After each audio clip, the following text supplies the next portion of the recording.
Hello there. Welcome to another episode of The Pause. I'm your host, Laia Bove. This is an accessible and inclusive space created to invite you to take a moment and to learn to connect to your authentic and creative truth through practices like yoga, breath work, and meditation. Before we get started, I invite you to take a moment to center. Find a comfortable seat, lengthen your spine, relax your shoulders, and perhaps soften your gaze down or close your eyes. Take a deep inhalation through your nose, expanding front to back, side to side, and top to bottom. Open your mouth and let it go. Welcome to the pause. It's World IBD Day, so let's talk shit this week, shall we? And an exciting new release. I have Crohn's disease. If you followed my work before, you know it's not something I shy away from speaking about, yet I'm very intentional about how and why I share my experience. This week, on Sunday, May 19th, it will be World IBD Day, which is inflammatory bowel disease. It may seem like an oxymoron to celebrate diseases that bring suffering to over 10 million people who live with them worldwide, but it is important to raise awareness and find spaces to connect with others with similar journeys. In honor of the condition that changed my life, I want to share with you some of the main resources that have helped me find alignment while living with Crohn's disease. So here are 10 insights I didn't ask for, but chronic illness thought I needed. I've been living with Crohn's for over 12 years now, and I've had some seriously low points. However, I cannot deny that I would be a very different person without it, and it has taught me several invaluable lessons in fairly painful and brutal ways, I must say. These lessons have been the catalyst that invited me to shift and live my life with more awareness. Number 1, holistic digestion. Having a healthy and strong digestive system goes beyond eating good food. Digestion is a physical, mental, and emotional process, and how we digest what happens to us in life affects everything. The power of routine. I've learned the importance of flexible and sustainable routines. They create an opportunity to check in with myself and notice how I feel before I make choices and commitments, and if possible, I readjust accordingly. Number 3, hustle culture is bullshit. I no longer want to partake, no sir. I have learned that slow living is much better for promoting a regulated nervous system, and that in itself is half the battle with Crohn's disease. When I actively choose activities, spaces, and people that promote calmness and groundedness instead of stress, my condition often improves. Number 4, appreciate the small things. Having a clean private washroom with toilet paper is absolutely underrated. And I know I speak for many folks with disabilities here who appreciate that even more than I do. Community and connection. Finding spaces to connect with others who share similar experiences has been invaluable. Community, both online and offline, have provided me with a sense of belonging and understanding that is crucial for mental and emotional health. Self-compassion. Living with a chronic illness has taught me to be kinder to myself. I've learned to listen to my body, to rest when I need, and to celebrate myself even when I'm a blob on the bed and all I can achieve that day is breathe. Self-compassion is a vital aspect of managing any chronic condition. Mindful movement. Incorporating yoga and meditation into my daily routine was transformative. To be honest, I don't know where I would be if these practices hadn't arrived in my life when they did. I'll share the story on my next paid stack at the end of this week. You gotta let it rip. Actually, farting is not only natural, but it's good for you, especially if you have digestive issues of any sort. Just a PSA. Passing gas relieves pressure and prevents discomfort, indicating your digestive system is functioning well. So don't hold it in. Your gut will thank you. Breath is the best tool. No matter how bad I feel, I can always connect with my breath. Always. Even if it's shallow and rapid. If I only remember, I can return to the ebb and flow of air entering and leaving my body. Returning to the present moment and feeling that I'm alive and okay. And lastly, keep it light.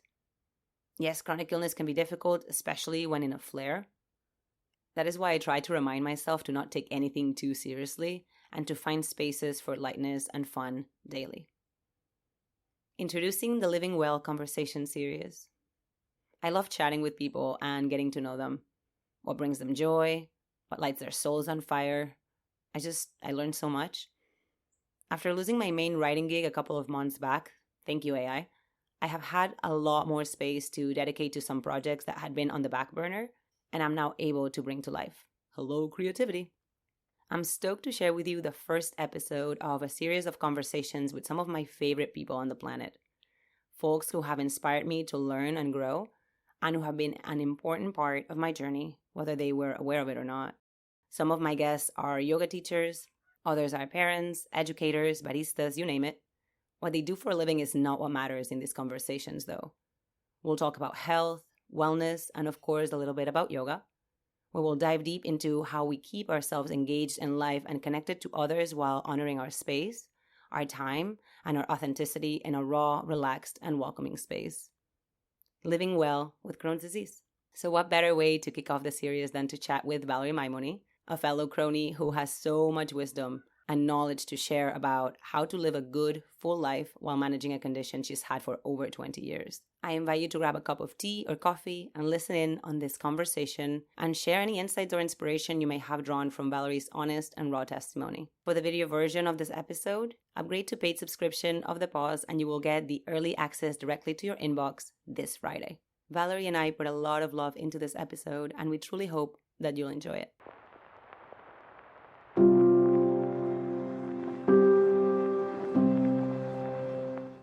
Hello and welcome to The Pause. I'm Laia. I'm really excited to invite you to join me in this series of conversations with some of the folks that have really inspired me to live a more aligned lifestyle and to stay accountable with myself, to learn what self-care is just by having conversations, just by exchanging experiences and tools and just really being honest with ourselves when we chat. Today with me for the first of this series, I'm super excited to introduce you to Valerie. Hello. Welcome, Valerie. Thank you. She's someone that describes herself as someone that loves to connect with people, loves to be outdoors, and also has a passion for helping others sustain their businesses and bring their vision to fruition. I'd love for you to tell the story of how we came in touch with each other. How did we get to know each other? I was looking for a yoga studio in Florida. Your Instagram was tagged as a Friday class that I was going to go to and just clicked on it. Saw your profile, and it just so happened that you were posting within the week of, I think it was like the Crohn's and Colitis Foundation. Which is this week, by the way. Right, or IBD Awareness Week and stuff. So I was like, oh, and I have Crohn's disease and had that for about 20 years now. I was hoping to find somebody that would understand that world, especially doing something from what I knew was going to be physical with my body. Remember showing up that Friday after just reading a little bit of who you were, and it just gave it a more safe space. It felt like walking in that I knew somebody was going to actually understand what I go through. It's pretty rare, right, to find like a yoga teacher that actually has the same condition as you and you're like, oh, all right, cool. I was like, this is perfectly aligned. I am so excited. It definitely, I wasn't excited to find, sadly, another person that goes through it, but community is huge, and to find it in person is, like you said, a rarity. Because I'm very intentional on, how I teach. I don't have a problem saying this is what I teach, right? Like I teach accessible yoga, that's what I do. But reality is that most of the time the people that end up in your classes, which you know well, right? Because you're also a yoga teacher, that's not maybe the population that I really, really want to serve. So it's rare to have someone walk through the door that's like, hey, I'm exactly the person that you love to teach. So, it was a really, really cool connection. So I'd like to start our conversation by asking you how you're feeling. And when I ask you how you're feeling, sure, you can answer to me like you would answer to someone in the grocery store, right? Mm-hmm. Like the cashier or whatever, like, oh, I'm great. Okay. But maybe I invite you to dive a little bit deeper. But how are you feeling today? Or right now even? I love that right there is, I like to ground myself in that exact question, I would say, in the moment. So today or right now, I feel really good because I'm here with somebody I love, talking about things that are near and dear to both our hearts, and to be able to have the space to do so. I'm very grateful. It feels like a lighter day for me, and that can be very nice, living from anything from just a normal able-bodied, no problem person. We all have hard days, but for somebody that does live with chronic illness and does wear many hats, wife, mom, entrepreneur support, yoga teacher, things. I mean, we all do many things. Mm-hmm. So these light days feel like a very welcomed moment. I'm going to dive a little bit deeper because you said that you're good. So what does feeling Mm. good means to you physically, Yeah. right? Because I think it's important to know, if I feel good, what does that mean for me, Mhm. right? Because again, I can answer to the grocery store person that I'm good, but if I actually can use that moment to actually ask myself how I am, what does good mean to you physically, mentally, emotionally? What does that mean to you? Right. Another good question. I love that. Expanding on good and why you feel the way you feel is definitely a very useful tool that I've learned to use in the past like 5 years. And so when I say good, for me, or even lighter, it does like where my mind is at that day. Is it filled with many tasks that are intersecting, or am I able to not necessarily compartmentalize as much, but really, I mean, maybe that would be the best word, but to stay present in that moment? I might know I have a whole day's worth of many things. And if I look at the big picture, it can be overwhelming. So to be able to stay moment to moment, it feels good because I feel connected, I feel present, and that's all we have is that Right. exact moment. So learning to live in that state over the past years instead of like a dissociated or a do go go go, kind of like slowing down makes me feel good. It sounds like you've gotten really good at checking in with yourself. I would say it's a skill that is a never-ending practice. I can say that yes, there I have the awareness of what benefit that has checking in, now that I practice it more often than I have in the past. But it is just that, a practice. There are many days where just feeling so many things, or feeling pain in chronic illness, or feeling the mental strain and the emotional strain that can go with that, and just everyday life, checking in always. There's the benefit I reap every single time. It is also where you need to, or at least I know I need to, not feel like it to do it. Isn't that the thing? It's like, oh, when I don't feel like it. So Yeah. what how do you check in? Like, what is Mhm. it, one thing that you can kind of rely on, that oh, if I do this one thing, it kind of gives me the information that I need to move forward through my day, or like, Mhm. or like to shift, or whatever it is that you need. The top thing I would say for me is taking a moment in stillness and silence and in prayer for me to just ground again, mind, body, and spirit at the same time. I find if I am out and about, I can ground my breath for a moment. I can take those things. But for me, on an everyday practice, is really trying to get into stillness in the morning before all the external things start coming at you, and really getting still with myself, how I'm feeling, maybe why I'm feeling that way, and just preparing myself kind of just to be filled up before I can start to pour out.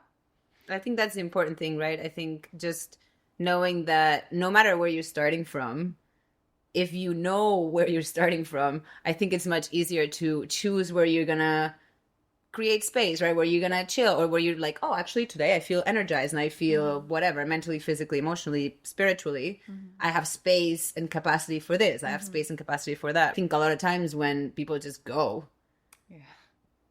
suddenly, right, like it just explodes, or there's illness, Mm-hmm. right? Like we've been there. Yeah. And it's like, oh, it came out of nowhere. Like people ask me all the time, like, did your Crohn's come out of nowhere? And I'm like, I could say yes, because like there's a part of me that feels like one day I ate something and all of a sudden I was like shitting myself, Right.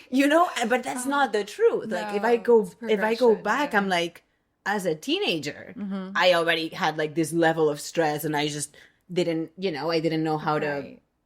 process it. I didn't know how to move it, Yeah. right? Uh-huh. Oh, yes. That how to move it, right? Because you feel it in certain areas for certain people. I mean, Crohn's disease, a lot of the feel it in the gut, Mm-hmm. and that area, it makes sense. A lot of the pain there, going to the bathroom, it just so to know how to move it or how to even comfort it, Yeah. and you're not really taught that. At least here in the States, it's not something that's focused on so much. I don't think it's very focused anywhere. And that's the thing I think I did realize, especially through yoga practices and stuff, is that digestion, just like everything, it's not just the actual digestion of like food, but it's emotional digestion, right? It's Mm-hmm. like digesting life, and how you digest life 100%.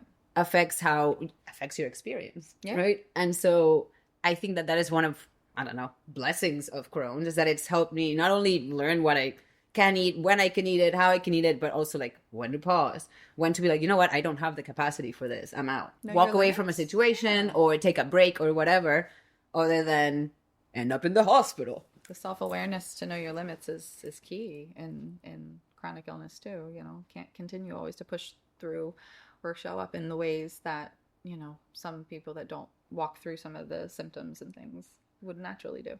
And I think that it happens to everyone. I just think that maybe for us, it's just more obvious. More frequent, maybe more. I always say that to people that, you know, deal with maybe stomach issues or got a stomach virus, and they'll be like, oh, I'm so sorry. It's nothing like what you go through. And I'm like, please, it's awful all around. So your pain and what you've gone through completely matters. And it's just, you know, you appreciate people's kindness, but it's not fun. Those down days for anybody are awful. So Oftentimes we put hierarchy to pain, right? And it's like, oh, this type of pain is like, oh, I'm so sorry for you. And the other type of pain, you should just like push through. And I think pain is different for everyone. 100%. And again, the level of discomfort that you have the capacity for really affects the experience and how you can move through that pain. So all these tools that you were saying that you're gaining through practice and awareness and just exploring and learning, I think that can make the difference. You were talking about a little bit about your routines. So I'd love for you to maybe describe what your routine, like if you have like a really set routine, and I don't want to say morning routine because I don't want people to also think that if they have a routine, it has to be in the morning. 100%. True. There are people that wake up. The only thing you have time to do is your basic, actual, necessary self-care, right? And get out. Where do you find space, and what does it look like for you? There's, like you said, it does vary day to day. I do have 2 kids home with me, so finding space to have self-care looks different daily. And on an average day, the things that I ground with, I try to have prayer in the morning. That's definitely something that's very close to me. And then I also, from there, take time to just breathe, go outside. The outdoors for me is, I know, a space where I find peace. And so I try to tap into some of that. I love to take time and move my body in some way, somehow. It could look like, if I have more time, getting out to a yoga studio and practicing on a weekly basis there, or moving my body, even just walking around my neighborhood or walking through my house. It just needs to move, stretch as I'm doing basic things, and to move the energy in my body that, you know, can be stagnant from a night's sleep.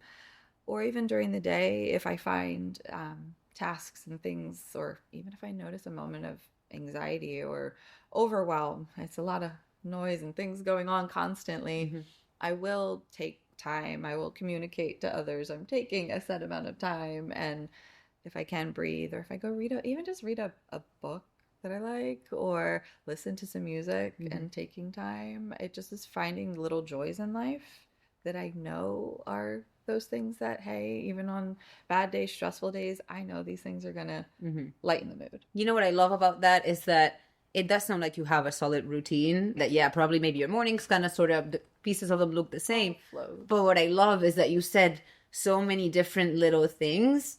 And I think that's what makes a practice sustainable, is letting go of the rigidity of like, it has to look like this. I have to do 10 sun salutations every day and then do this and then that. It's like, no, I know what things serve me and I will sprinkle them in different places so that, you know, so that they actually serve the purpose that they're meant to serve, which is center me or ground me or whatever it is that you need. I love that. You might have a season of life where there's a lot more tension or stress or just a lot more heightened energy. And for me, some days that's best released by going for a run. And I'm outside again, and I do some of my best thinking out on runs. And so other days, that sounds like torture. I mean, anytime you say, like we were talking about earlier, we went on a walk and you were like, oh, I love to run down this trail. And I'm like already holding my belly. And that's when Also, that's why it doesn't matter what kind of pain, or like if you have more pain than me, or it doesn't matter. Right. It's just learning what works for you. And if you love to run, like please go run. I will walk behind you and I'll see you when you turn around, because I'm not going to run. But to me, it's the same thing. It's like I do know that I need to move. And how I choose to move will have to do with how much attention I've paid to how I feel. Yeah, 100. Right? Yeah, Because yes, like yes. I could go to be like, oh, well, I guess I just need a little bit more energy, and then go to the yoga studio and go to a power class, pretty much pass out, or then be in pain for 10 days. Yeah. Or I can be like, you know what, I really need some energy, but physically I don't feel that great. And then choose a practice that can energize me, which could be breath work, meditation, kriya. It could be a lot of things. It could be having a conversation with a friend. Yeah. And still get that same energetic shift without doing something that's damaging me at the time. So you mentioned going to the yoga studio to practice sometimes. And so I would like to know, as someone with chronic illness and as someone that oftentimes probably practices different than other people, I want to know, what barriers have you found at yoga studios? I always, where I found my home for yoga now, I'm so grateful that it's been accessible, always taught in a way that gives options in such a supportive fashion. So I just do remember in the very beginning search of my yoga journey on myself by myself, I went to a studio, and I remember going into the class feeling nervous, but then I walk in, it's okay, and variety of ages and sizes and all the things. So I was like, okay, cool, this is great. Like I think this will be fine.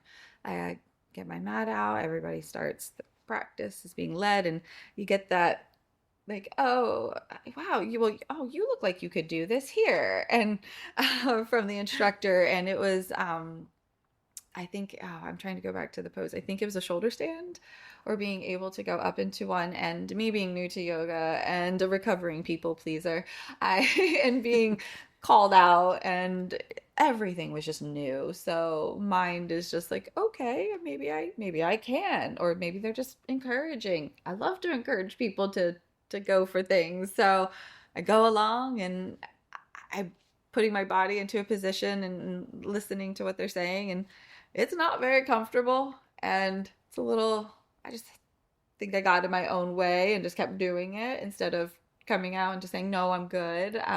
Again, I don't know the etiquette in these things. I have no clue, but I know I'm being called out and talked to. And you're in a class. The right thing to do is what the teacher says, right?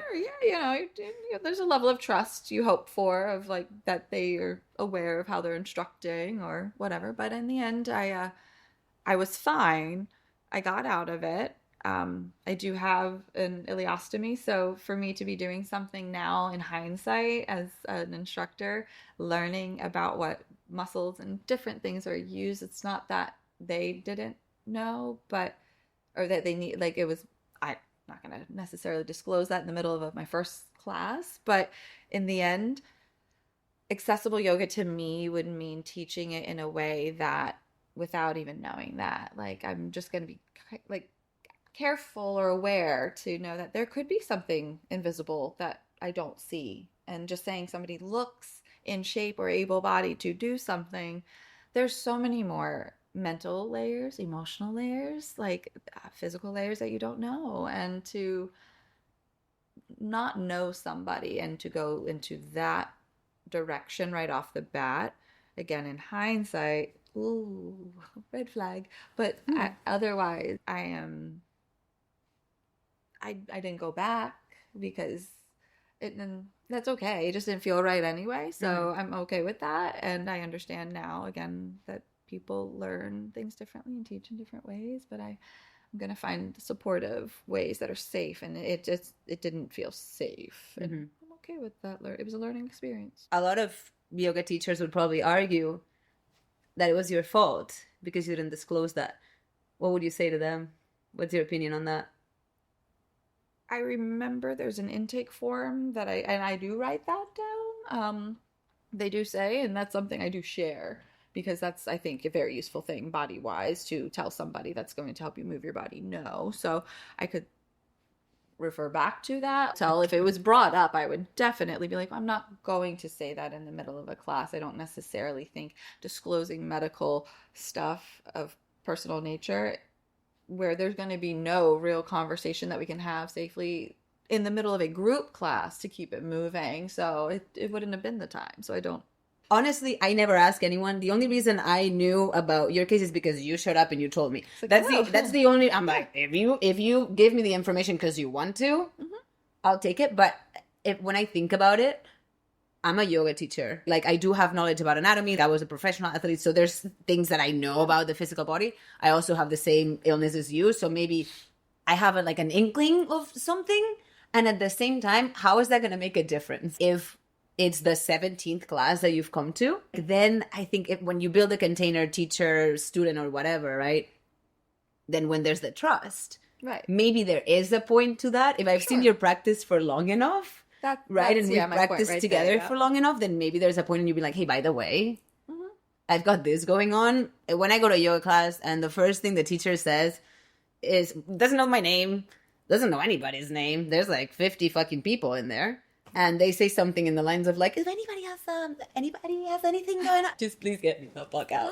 You know, like right away, I'm like, this is not the space for me. And again, and I know that it works for people. It was not where I felt that it would even make sense to be doing that conversation in the middle of that class. I totally respect. I can see why they went the route they did. I can see maybe why they said what they said. But we all think differently. But I also know for me, it did not feel safe, and I need safety. The risk of me having something complicated go wrong with my abdomen is higher, and that is my responsibility to cater to that, and with my self-awareness. And if I don't believe that is established, and if I don't want to establish it from the first time on, that's my choice too. And I just felt that it was not the space that I needed to be in. I appreciated the practice, and I kept it moving. It was a learning thing, and I felt good about, being able to say, nope, this isn't for me. And there's no wasted yoga practice, really, because again, like the point of it is the practice. Even if you learn, hey, this is not for me, this teacher's not for me, it doesn't mean the teacher is bad. It doesn't mean that yoga is not. It's just that particular thing just didn't work out, and you can go try something else. Yeah, we're gonna shift gears a little bit here. This is something that again, I asked you earlier, how are you doing, right? And we talked about that, but I have found that is kind of oftentimes an empty question, and it's something that I've started asking people, and I find that it gives me a lot more information, and it often brings about much better conversations and much richer conversations. So let me ask you, what brings you joy right now? Good fun. I love the word joy. I think joy is one of the best words, because it comes from deeper things of, like, I think the core of like who you are, what you're grounded in, your beliefs, your values, the things that bring you joy. Number one is always my relationship with God. My relationship with Jesus is just everything for me. I have been through so many different things through life that I love journaling, and, to journal prayers or journal things of the heart, and to watch years later how many things have come to fruition in a way that, the ways that you normally never think will, and normally through hardship in a certain way. Just those, anything related to, faith and family and friends and food. Those are those things for me. They're all connecting with God, so you can pour that love out to others, and being with your family, the people that are always going, if you really pour intentionality into those relationships, those are the lasting, those are your people. And then being able to have friends that are like family, that you create your own personal families. I love that. And to be honest, connecting over food, and being able to, all of those things, we all, for the most part, eat. We do have challenges, as we know, and seasons where sometimes we don't, and chronic illness we don't. But knowing that food bringing people around a table or even just having tea, warm water, certain days it's what it is.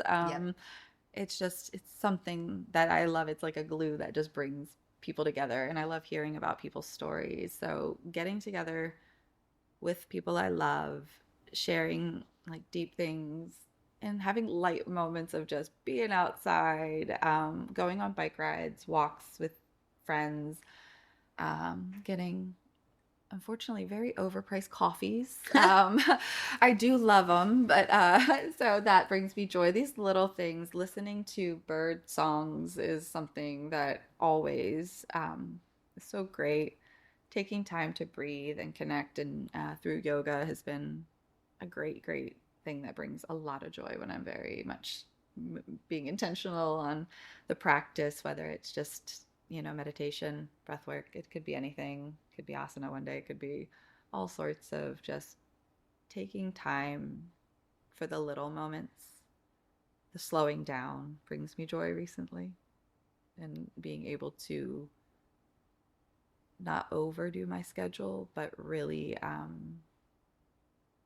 like just savor the sights, the smells, the feelings, and being present brings me a lot of joy recently, because it's been a lifetime of, with chronic illness, not being present, because I don't want to be in pain. Right. So speaking of pain, so how do you move through pain? Is there like a practice or a person or anything? What do you do? What do you do when you're in pain? Honestly, on certain days, it's self-pity and loathing. Yes. And, oh, woe is me. Rolling in the shit. Oh, so real. Like, I wish I could say it's like, yeah, just because I have my relationship with God and I love my family and I've got support, like all those things. Great. No, there's certain days where, like, I had years of prolonged pain that there was just no rest from. And it really can grind you down to, like, I just don't care. Like, I don't care. Yep. And a low point. So on those days, I'm learning to accept those days as for what they are.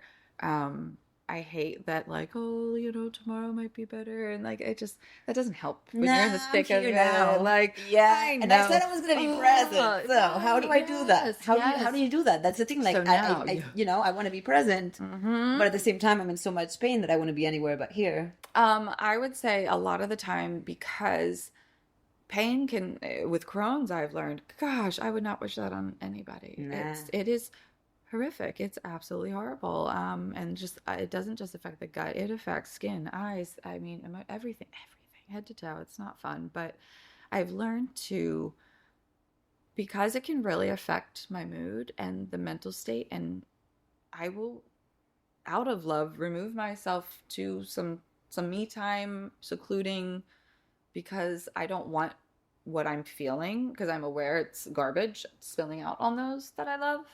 And sometimes I cannot avoid that as a parent. So it's really learning to communicate when I'm having those hard moments, like, I need support here. And being open and vulnerable and why, and allowing others to step in and help is somebody that wants to so much control, like, the pain from stopping. You start to want to control other areas of life. So letting people come in and see you at your worst while you're in pain. Yeah. You can talk about vulnerable, and, like, it was something I learned to have to do after multiple surgeries, to let people drop food off, or, hey, can we take the kids, or can we do these things? It's humbling. It's lovely. But just allowing the pain, not trying to always push it away. Using techniques like breath work has been quite fun. Do you have a particular breathwork technique that you're like, that's the one? For me, 3-part breathing is one. Because it makes you have to really I have an be idea in your body. I have an idea. Why don't you lead us through it? All right. All right. Good fun. We can do that. Okay. I love this. All right. So if we would like, find a comfortable seated position wherever you are at. Just getting cozy, sitting tall in your spine. When you've gotten yourself there, you can keep your eyes open or lower them to a soft gaze. Or if you feel safe where you are, feel free to close the eyes. If you would like, you can bring one hand to the belly, one hand to the heart. And from here, just notice your natural breath. Notice the rise and the fall of the abdomen and the chest. Perhaps you notice your heartbeat.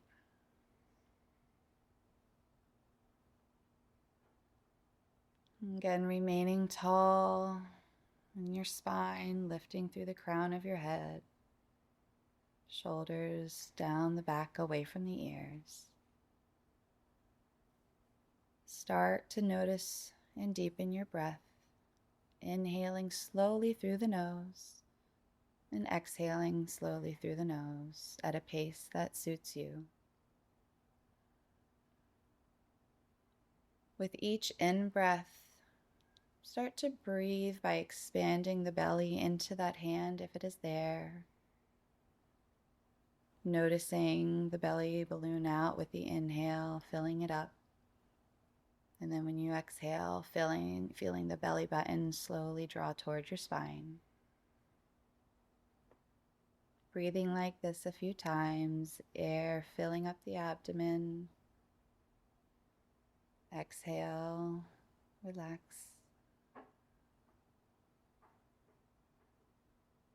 And as you notice the abdomen filling, the air will start to also rise, expanding into the rib cage.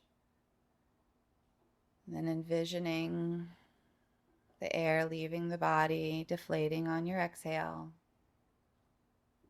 As you breathe in, filling up the belly, filling up the rib cage, expanding 360 degrees. Slow, smooth exhales through the nose. And perhaps as you slowly inhale, you notice the air filling the belly, the ribs, and then the breath filling and rising through the chest. Reversing the breath, exhaling the chest, the ribs, the abdomen on the way out. Moving through this 3-part breath at your pace. Visualizing the abdomen expand through the ribs, across the collarbones. Exhaling.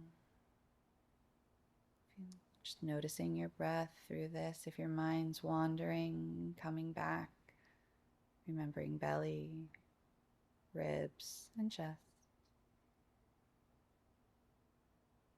Move through the Dirga breath, the long breath, a few more cycles.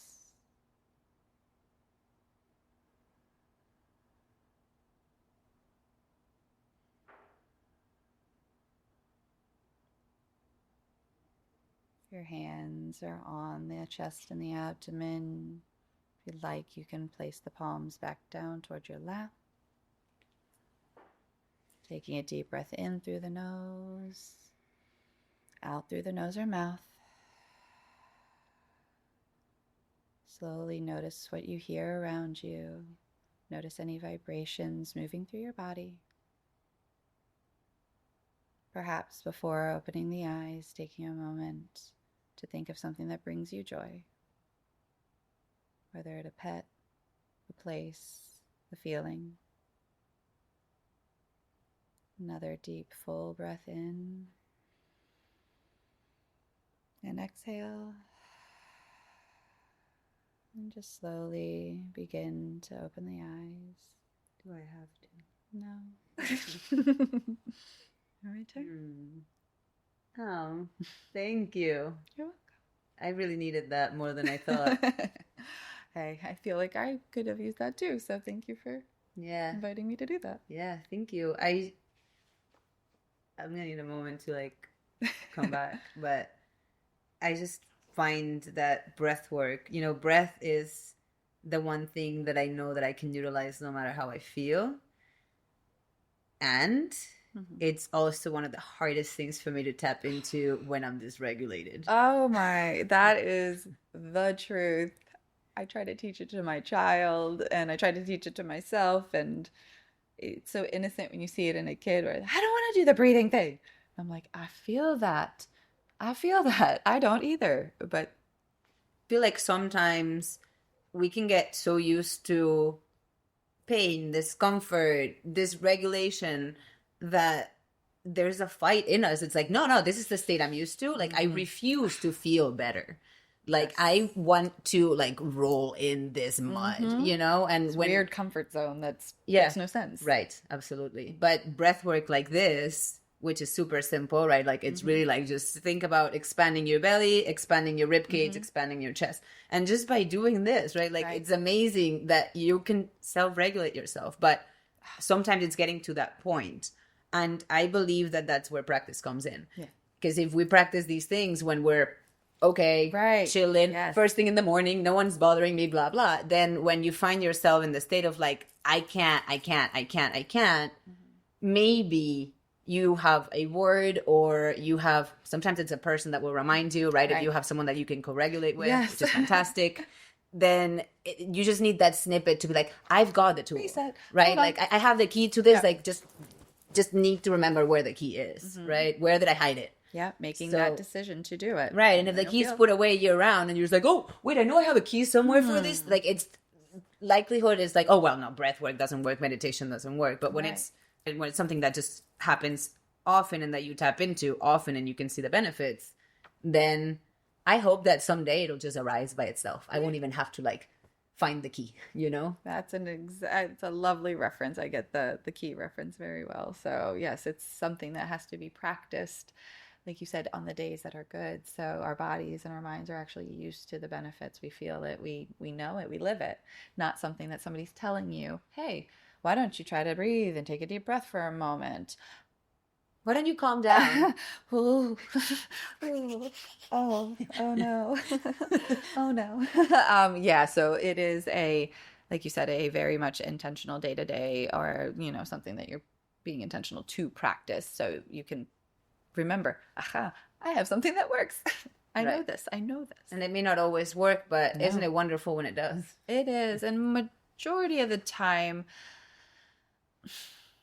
I don't come out of that time the same. Yeah. Even if it is 1% less angry. That's the thing. Like even if it's 1% less angry or overwhelmed, it's not expecting it to be this, okay, I did this breathwork practice or I did this yoga practice or something, and now I'm good. Life is good. Go. Yes, that happens sometimes. And hopefully with the more repetition and the mindset change and the shift of just aligning what is right in the body and the mind, spirit, and just bringing that together for you in what way it's supposed to for you, then you're going to feel better. You're going to show up better. And you know, you have things and it feels good to use the things, you know, we're trying here. So I can tap into the resources that I've used before, which are not really resources. They're just like whatever my nervous system came up with when growing up, right? Yeah. Which I can tap into that very easily. That's available.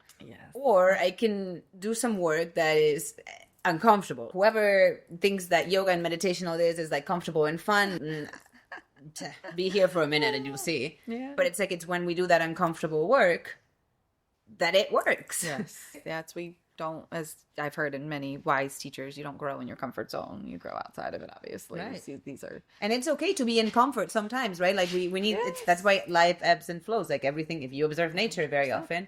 Hello, Maui. We have a puppy here. Hi, buddy. If you observe nature cycles, you will know that things ebb and flow, and it's okay. Like we go through highs, we go through lows. I hope you hear him very well right now.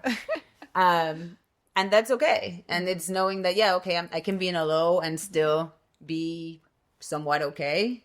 I can use resources to maintain. And then when I'm on a high, then, well, yay, we'll be here for a little bit. Hopefully the people watching or listening to this have gotten plenty of snippets of inspiration. I know that I have, but I would like to know if there's anything that you are reading right now or listening to, or if watching is what you want. I'm trying to stay away from watching too much TV and things like that, but it could be something you're listening to or something you're reading that's inspiring you and inviting you to grow. I stay within reading my Bible because I connect with God and connect with Jesus through his word. So that is always a steady thread. I do love, I have this book, Lighter, by Young, and it's Hold on, isn't it right there? I have it. Lighter, Letting Go of the Past, Connect with the Present, and Expand the Future by Young Pueblo. That's awesome. And it is, I just find he's got a great way of communicating really how to walk through the work in the real time. Like, this is not a when you're really trying to, like you said, get to why I do what I do. Where did these things come from? So much of it goes back to things we didn't have control over, was our upbringing, an environment that we were raised in, and the things that were passed down to us. So there's something I read, and I don't think it was from him. It was something about making the ceiling of what you were raised in the floor of how you move forward. I love that. Making the ceiling of like your parents and how they raised you, your the upbringing, the floor for you. Because there's great things that I'm sure we can, hopefully most families can hopefully pick out something that you've learned in a good, healthy way.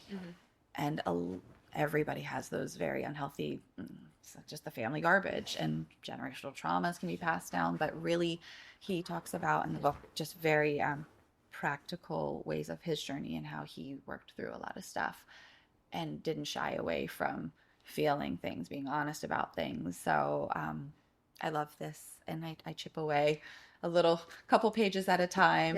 And I love, it's around here somewhere. One thing I'm reading, which I am obsessed with, is just anything travel. I don't get to go anywhere as much as I'd like to across and overseas, but Anthony Bourdain's one of his world travel books, I'm going through his, and it was a very much snippet of so many of the places he's been, but it also puts like the literal information of everywhere he stayed, everywhere he ate. So if it's all snapshots of every country pretty much. Nice.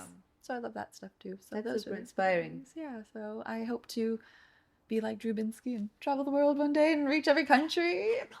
Drew Binsky, he's a fun YouTube guy young guy that's traveled to every country. And he does it in such a great way, connecting with people through food and anything food and travel related. I watched Somebody Feed Phil on Netflix. If you want light, easy watching, it is the best. It's food and fun, and his personality is great. So it sounds like you're also saying that there is room there for like just entertainment and also always being growing and doing difficult work. I think you can get on to doing the work overload sometimes. And so, yes, I try to make sure that there's lightness, and I always look for things to make me laugh, because I think laughter is just the absolute best thing in the world. Yeah, that's been my rule lately. If I watch any TV content, streaming services or whatever, it has to make me laugh. Or hungry. Cooking. Oh, no. It can't make me hungry, because I like to cook too much, and then I just get too excited and I start to cook. So I'm going to keep putting those ideas in your mind, because I've had your product of what you make, and it is so good. So yeah, you should watch things. You should watch some cooking. All right, we're going to finish up with a this or that. And since AI is a thing nowadays, and I've thought of every other question for this interview, I figured that the last thing the AI could do. So we're going to do this real time. I'm going to go onto the app, and we're just going to prompt it to come up with 10 questions of this or that. I'll probably come up with 20. All right. Yeah, and I'll just pick and choose, because I have no idea what it's going to come up with. But fun questions. We'll go with fun. Oh, we'll see what that does. All right, let's see what it says. Are you ready for this? I'm very intrigued, actually. I am too.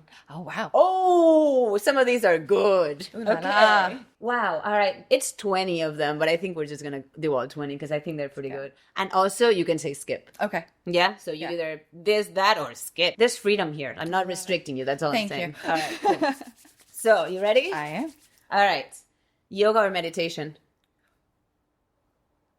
Isn't meditation part of yoga? Thank you. Next. Sunrise or sunset? Ooh. Sunset. Beach or mountain? Beach. I mean, you live in Florida. Reading a book or listening to a podcast? It could also be listening to a book these days. No, I like to read books more than listen to books. But I would say recently listening to a podcast. Nice. Smoothies or juice? Juice. Journaling or painting? Painting. Morning routine or evening routine? Morning routine. Not good. Digital detox or social media scrolling? Social media scrolling. Yeah, probably. City life or countryside? Countryside more likely, but I do love city life too. Group activities or solo adventures? Solo adventures, probably. Hiking or cycling?